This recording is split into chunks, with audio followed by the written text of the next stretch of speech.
Penyakit-penyakit ini bisa menyebabkan abortus. Nah, dan penyakit-penyakit ini mengeluarkan leleran, seperti juga metritis tadi mengeluarkan leleran atau lendir.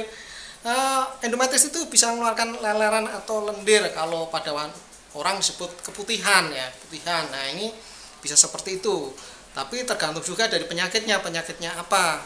Nah, kalau penyakitnya brucellosis,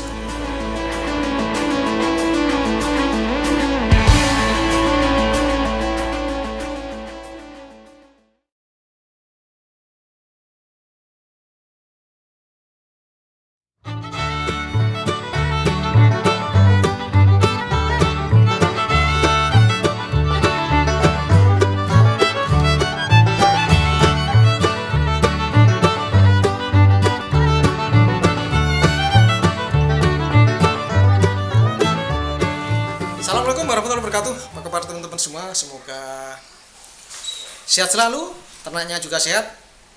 Kali ini kita akan berdiskusi tentang penyakit kelamin pada sapi.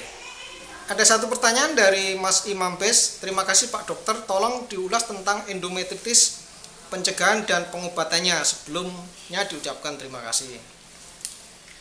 Untuk membicarakan endometritis, kita tidak lupa harus membicarakan tentang metritis dan piometra. Kita bahas piometra dulu ya. Piometra adalah adanya timbunan nanah maupun cairan bening di dalam rahim atau uterus atau kandungan.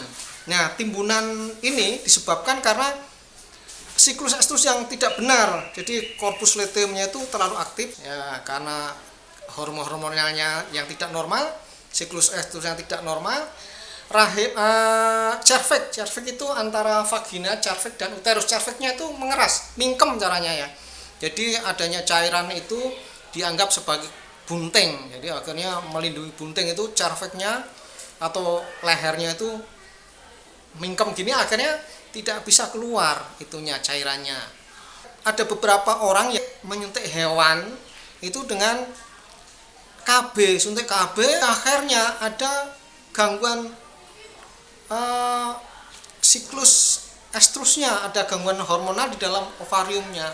Nah, menyebabkan cervix itu mengeras, mencengkeram, merapat sehingga tidak bisa keluar. Kalau pada kita bayangkan pada manusia ya, kalau pada manusia ibu-ibu itu menstruasi tapi cervixnya itu mingkem, jadi tidak bisa keluar cairan menstruasinya. Nah, itu akhirnya mengumpul menjadi piometra. Piometra itu diobati dengan prostaglandin. Nah, dengan hormon prostaglandin akhirnya leher atau cervixnya yang mingkem tadi bisa membuka dan ada kontraksi uterus, akhirnya keluarlah itu cairan yang mengumpul di dalam uterus. Nah, kemudian metritis. Metritis itu peristiwa keradangan pada uterus itu kandungan ya, di batang uterusnya yang radang. Nah, itu biasanya pada minggu pertama dan minggu kedua setelah kelahiran. Tapi lahir yang tidak normal, artinya lahir pada pedet yang terlalu besar atau pedet yang kembar atau pedet yang melintang ya. Nah, kemudian adanya proses abortus yang karena penyakit tertentu ya. Jadi akhirnya karena uterusnya itu mengkontraksi dengan keras, kemudian ada luka atau ada keradangan di situ. Nah, kemudian ada juga bakteri-bakteri yang ikut campur di dalam proses metritis itu, akhirnya ada keradangan secara melulu di dalam uterus. Ini diobati bisa dengan penisilin, oksitetrasiklin, klorampenikol, ampicillin bisa diobati dengan itu ya, karena bakteri-bakteri yang ikut campur, bakteri-bakteri yang biasa ada di alam. Nah, kemudian terakhir tentang endometritis.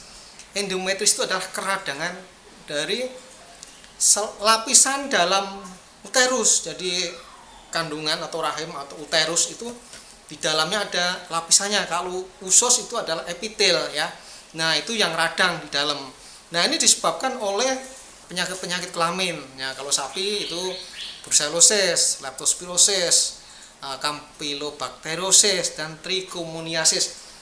Penyakit-penyakit ini bisa menyebabkan abortus. Nah, dan penyakit-penyakit ini mengeluarkan leleran, seperti juga metritis tadi mengeluarkan leleran atau lendir. Endometritis itu bisa mengeluarkan leleran atau lendir, kalau pada orang disebut keputihan ya, keputihan. Nah, ini bisa seperti itu.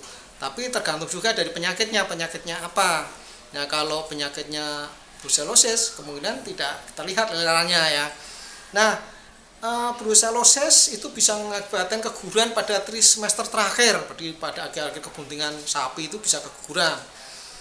Sedangkan trichomoniasis itu pada awal-awal kebuntingan bisa gugur. Di leptospirosis itu kegugurannya bisa di awal di akhir, tergantung dari serotipe penyakitnya. Nah, obatnya apa? Obatnya hanya dengan vaksinasi ya. Kalau Brucella abortus dengan vaksinasi, Campylobacter dengan vaksinasi. Kalau dari saya cari di merek manual itu obatnya untuk semua penyakit ini adalah cephalosporin benzathine 500 mg disuntikkan ke dalam uterus. Nah, itu masih mempis. Jadi endometritis bisa gejalanya itu keluarnya leleran baik bernanah maupun cair dari alat kelamin. Penyebabnya itu bakterial, bisa protozoa. Penularannya bisa, jadi kalau sapi diangon, nah namanya penyakit kelamin ditularkan oleh pejantan yang tertularan bisa menulari betina-betina, atau pada sapi betina yang abortus. Nah, itu lelerannya bisa nyampe ke betina yang sehat, artinya mungkin dibawa lalat dan segala macam, atau alat-alat kedokteran yang bisa masuk ke alat betina yang lain, itu bisa menyebabkan penularannya. Saya kira cuma seperti itu.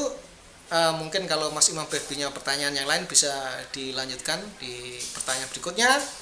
Dan kepada teman-teman yang punya pendapat lain, tolong ditulis di kolom komentar, itu akan menambah ilmu saya. Saya ucapkan terima kasih. Dan kepada subscriber, likers, komentator, saya doakan semoga selalu sehat, ternaknya juga sehat, dan tahun ini bisa mengumpulkan uang 1